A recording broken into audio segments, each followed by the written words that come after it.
In this video, I'm going to go over the ZimaBoard, the 832 model, which is an 8 gig version, 32 gig onboard storage. This is a device that was sent to me by IceWhale. They asked me to take a look at it, which I'm going to do. It's not a full comprehensive review.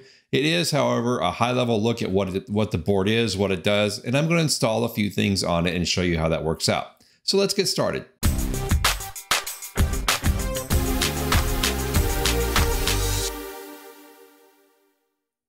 All right, so this is the ZimaBoard in a box. This is what I was sent by the company, and it has a nice little dear friend in it telling us all about their vision and hoping we're having a great time with it.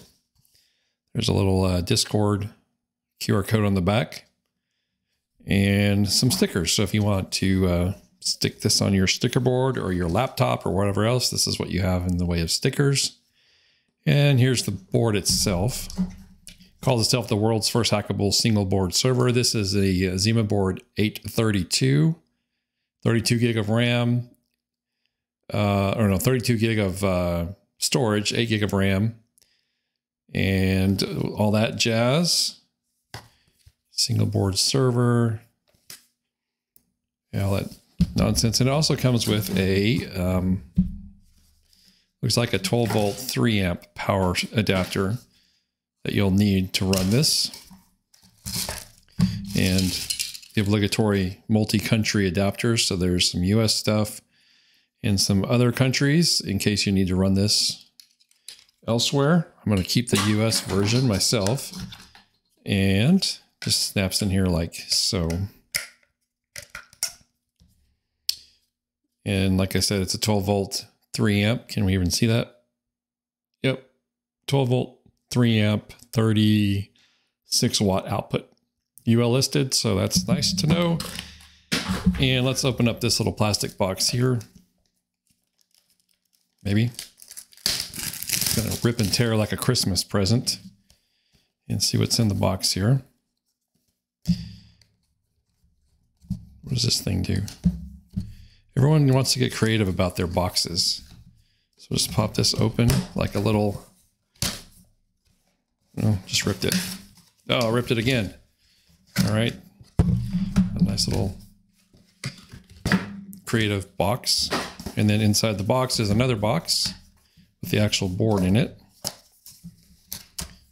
with a user's manual, which means plug it in, turn it on. There's some ports and things on here if you want to see that. And here is the box itself, or the board itself. And then there's also a SATA, single SATA cable with power connector on it. So we'll need this to hook an external drive to this board. That's it. And inside here is our actual Zima board. And this comes with 2 gigabit network ports, 2 USB 3 ports, a mini or micro HDMI, and then of course that's where the power supply goes for it. It has a PCI slot on the side, and as everyone said, you have this design feature which they've taken out the little support on the side there, which means that any type of card that extends past here can be plugged in to this without having an issue. It won't use the full card. It'll use a portion of the card, but it will allow you to plug in the longer cards. And then on the front, of course, we have the 2 SATA ports and then the power supply for the SATA port. And we have this here, which is the heatsink. There are no fans or anything inside this device. It's all based on passive cooling through that heatsink. And what else do we have? And that's it. That's the board in itself. It has a nice acrylic backing on here. So let's get in some specs about what this is, or what it does. Again, this is the 832 model. So it does, it has 32 gig of onboard storage, 8 gig of RAM. And we'll get into the other details. You can get these in different flavors, but it's a nice hefty board. It's a little bit bigger than a standard Raspberry Pi board or Raspberry Pi 4 board. Much bigger than a Zero or a W, but anyway, We're not comparing to those. It's a nice board. So let's see what we can do with it. Before I get to turning it on and seeing what's installed in it, let's talk about the different versions real quick. I have the 832. This was sent to me by IceWhale. And it is the N3450 processor, 4 cores, 1.1 gigahertz base, 2.2 gigahertz burst, and 2 megabytes of L2 cache. It has, all these are the same. Well, this one's at 650 megahertz burst for the graphics card. It has 8 gig of memory, 32 gig of onboard storage. In fact, they all come with the 32 gig of onboard storage. And these are all based on the Intel Celeron Apollo Lake processor. You can't add additional memory to this as far as I know. So what you get is what you get. You buy what you buy. And then the onboard storage is the same way. You can't really swap it out. So if you're going to do anything with storage, you're going to need to make sure you add an external drive to this. All right, now let's get it fired up and see what's installed on it, if anything. All right, I've powered it up. And right now it's got a nice little indicator light here on the side telling me it's got power, I suppose. And I've got network activity, or the network activity light anyway. So it means it's doing something.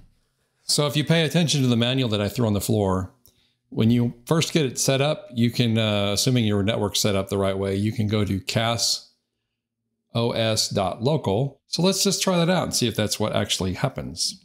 So cas.os.local. I'm not sure what the boot up time is on this. It may take more time than I've given it. And of course, your network has to be set up to actually take advantage of that kind of naming convention. I spelled it wrong. It's CasaOS. So go to CasaOS.local and see if that brings anything up. Sure enough, there it is. All right, so this board actually has CasaOS installed on it. This is actually an OS written or provided by IceWhale to be able to do a lot of the functions right out of the box on this particular device. So I'm gonna have to set up a username and a password. And for that, we'll be right back. Okay, there's my username and password. We're good to go. That's nice. Show news feeds. No, I don't think so. Why not? No, let's not do that right now. Okay, so right off the bat, you get to a dashboard, and this is not going to be an in-depth view of this CasaOS, but it does actually have it installed on here. So what we have is the system CPU status and temperature, how much RAM is available and used, our storage, and network status, and all of that. There is what they call an app store. And this is where I think they want to really make it easy for everyone to use this device, because you have a lot of common things like Home Assistant. You could actually install Home Assistant on here directly. That's interesting. Jellyfin is available. AdGuard, Home, Pi-hole, Plex, Grafana. You can do that. You can also do custom installs too. If you're into the Docker world, you can actually go get the Docker, or you can go install stuff within Docker directly. Then you can do your environment variables. I think you can even go in here and create, you can actually import your Docker Compose file and run it directly that way and do all of your stuff. So if you're running Docker on something else and you want to put it over here via Docker Compose, you can do it here. So let me just install something and see what it does. I'm always curious whether or not Plex will work.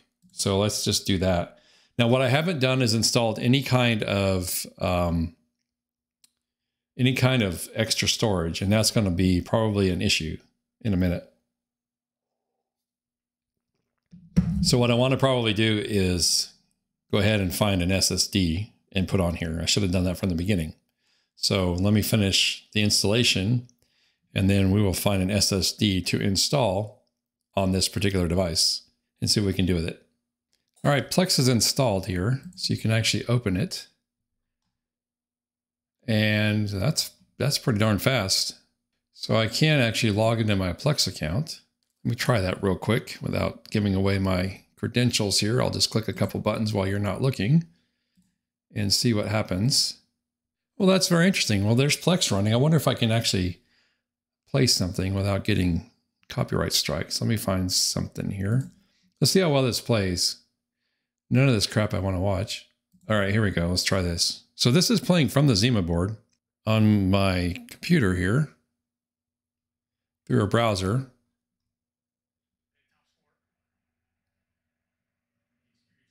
Okay, well, that's nice. What about this? That delay you're seeing here might be just loading up or buffering the network from the antenna in the attic. So this is Plex running on here without any kind of issues at all. And if we look at this, is that accurate? That's interesting. Wow, this is pretty good. This is really nice. So Plex actually runs really well on here. No problems at all. Maybe this will be my Plex server to get it off of my PC, which is where I'm running it now. That would be great if it would work. See how well it plays something of high quality. Oh, that's fast. Very fast. Wow. Okay, well, there you go. That works very well. All right, so I added a SATA drive to this whole setup here. So this is just a Seagate Momentus 5400.6 250 gig drive. One I just, like I said, I found laying it around. So I found it laying around. It's the only SATA drive I have available. And I'm living large with no case. So that's nice. All right. So there is actually where is it at here? There's a file manager here. And let's see if there is any kind of add a location here, new local storage. And that's not it. Oh, single storage device, ext4. That's not it because it would be 250 gig. I'm not sure what that is. You have your MMC drive here, 29.12 gigabytes. So I'm not sure. Maybe this drive is not reporting properly. So because I plugged that drive in while the system was up and running, shame on me, I'm going to do a reboot of this and see if it'll pick it up. There actually is an update for this as well. So there's a restart button. How about if I show you? There is a restart button and a shutdown button here, and there is an update available for it as well. This is probably an update for CasaOS, but I'm going to restart and see if it picks up that drive at all. And I can feel that the drive is actually, I can feel it, it's running. I mean, it's spinning. So we'll see if it picks it up after a reboot. And what is it doing? Is it rebooting? I don't know. Now, I don't know what I'm missing here, if this is a CasaOS issue or something else, but we are not restarting. Oh, look, we can go in here. Yeah, I don't know what it's doing. Well, let me just shut it down. Maybe I can do a shutdown and then I can turn it back on. Am I sure? You betcha. Okay, well, it's shutting down. I don't know why it wouldn't restart, but it'll shut down apparently. And let's see what happens here. I don't know what it's doing, but I will show you this. The light is off. So there's no power light. So it did shut down. The drive is no longer spinning. The OS screen says that it is still shutting down. So I'm going to restart it by pulling the plug and getting it going again. Okay. Red light's on. So it means it's coming back up. In a few minutes, we'll have this. The drive is already spinning, which means it probably just has power. And I'll just make sure I have good connection here. Okay, so that's all seems fine. All right. We will reboot this. I mean, we will refresh the screen and see if it's back. Look at that. It just comes right back up when it's back. My little widget thing is gone down here. So that's not running yet. Oh, look, it found a new drive, 232 gig. All right, so there we go. I should have just plugged it in while it was off instead of doing it while I was running. So now we have drive, and it is healthy. So that one there, good. So we have two of them.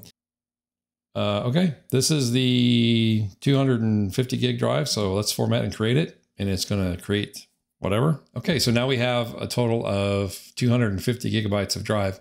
There was a widget manager thing on here and a widget store. I don't know where that is now. It was here a second ago. This is what people talk about when it's not quite polished. There was a file manager and an app store thing here, which I no longer see. Is that where we do here? Times, system status store. Yeah, so now what? All right, so I don't know what's going on. I guess the only thing you can do at this point is pull the update, and maybe that'll solve it. I think what I'm going to do now is I'm going to install Proxmox on here. Well, it is now the next day, and it's only because I ran out of time yesterday, but I did get Proxmox installed on the ZimaBoard. And I also installed Home Assistant, and I also installed a Debian 11 container as well. And so I'm running Debian 11, I'm running Home Assistant OS. And if you look at this right here, out of 4 CPU cores, I've got 3% of the CPU used currently. I've got 46% of the memory, and a lot of that's Home Assistant. I actually spec'd out 4 gig of memory. So it's actually, because it's a VM, it's running 4 gig all the time, even though it's not using 4 gig.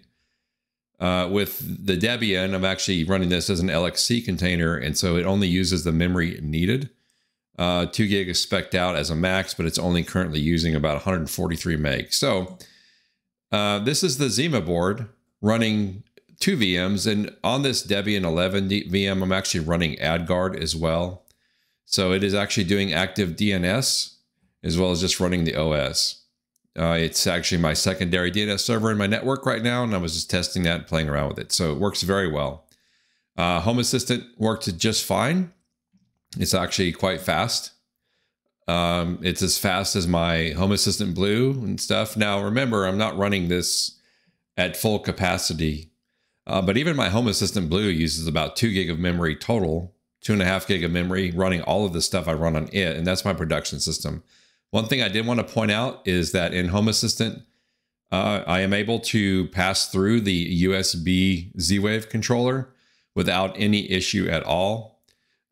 So what you do in Proxmox is you basically go in and you set up a pass-through for that device under, I think it's hardware somewhere in here. I'm not going to go through that. You probably know how that works, but you can set up pass-through, and it works just fine for things like the USB sticks for your Z-Wave controllers and stuff like that. So overall, I'm real pleased with this. It's working well, and I'm going to continue to use it and probably add a few more containers over here to do some other stuff with it. So no problem at all for a small little playground home lab setup. I think it'll be just fine for that. You just got to be careful. You can't add more memory. You can add additional storage to those connectors on the front, as we did. You can see I'm running that hard drive on the front of that.